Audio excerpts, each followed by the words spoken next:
ప్రార్థన అంటే ఏంటి? ప్రార్థన అనేది ఇద్దరి వ్యక్తుల మధ్యల ఒక పరస్పరమైన వ్యక్తిగత సంభాషణ. అంటే ఒకరు మాట్లాడడం కాదు, ఇద్దరు మాట్లాడాలి. ఇరువురిలో ఒకరు మాట్లాడుతున్నప్పుడు మరొకరు వినాలి. అలా పరస్పర సంభాషణ అనే దాన్ని ప్రార్థన అంటారు.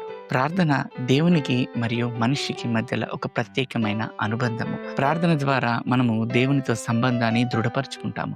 ప్రేమైన దేవుని బిడ్డలారా, ఈ రోజు మరి మీరు దేవుని స్వరాన్ని వినగలిగారా? అసలు దేవుని స్వరము ఎన్ని రకాలుగా మనం వినగలుగుతాం?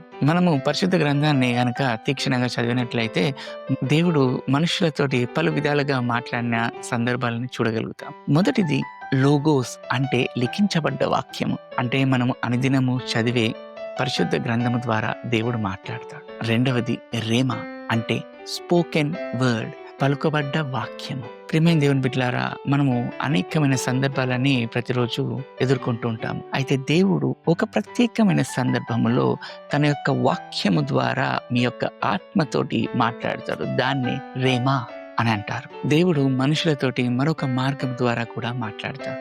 అది దైవజనం. దేవుడు అపోస్తలుల ద్వారాను, ప్రవక్తల ద్వారాను, పాస్టర్ల ద్వారాను, విశ్వాసుల ద్వారాను, ఎవాంజలిస్టుల ద్వారాను, ఇలా అనేకమైన 5-fold మినిస్టర్స్ ద్వారా దేవుడు మాట్లాడుతూ ఉంటాడు. మరి ఇంకొక ప్రత్యేకమైన మార్గము దేవుడు మన ద్వారా మాట్లాడేది ఏంటి అంటే విజన్స్ అండ్ డ్రీమ్, అంటే కలలు మరియు దర్శనాల ద్వారా.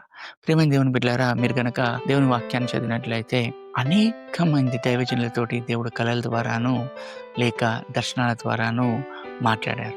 మధ్యకి ఒక సందర్భాన్ని తీసుకుంటా. పేతురు కొర్నేలి ఇంటిలో ఉన్నప్పుడు దేవుడు ఏ రకంగా మాట్లాడారు? దర్శనం ద్వారానే కదా మాట్లాడింది. అలాగే సొలొమోను రాజుతోటి ఏ రకంగా మాట్లాడి జ్ఞానాన్ని ఇచ్చారు? కళ ద్వారానే కదా. మరి పౌలు భక్తుడితోటి ఏ రకంగా మాట్లాడారు? దర్శనాల ద్వారానే కదా. ఇలా చెప్పుకుంటూ పోతే అనేకమైన సందర్భాలు, అనేకమైన దైవజనులతోటి దేవుడు ఈ పలు విధాలుగా మాట్లాడు. ప్రియమైన దేవుని బిడ్డలారా, మరి ఈ రోజు మీరు ప్రార్థన చేసినప్పుడు మీరొక్కరే ప్రార్థన చేశారా? మీ ఒక్కరి స్వరమే దేవునికి వినబడిందా? మరి దేవుని స్వరాన్ని మీరు విన్నారా? నేటి క్రైస్తవులు ఈ ఉరుకుల పరుగుల జీవితంలో మమేకమైపోయి కేవలము వారి యొక్క కోరికలను మాత్రమే ప్రార్థనల ద్వారా విన్నవించుకుంటున్నారు.